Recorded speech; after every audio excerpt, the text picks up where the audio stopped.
Halo semuanya, di tangan aku ada contoh sediaan yaitu Alpara yang mengandung yaitu zat aktif paracetamol, phenylpropanolamin, chlorpheniramine, dan dextrometropan.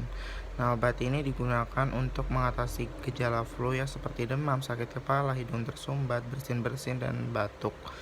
Obat ini dapat dibeli secara bebas di apotek ya tanpa menggunakan resep dari dokter, tetapi perlu diperhatikan khususnya pada ibu hamil ya dan anak-anak atau balita.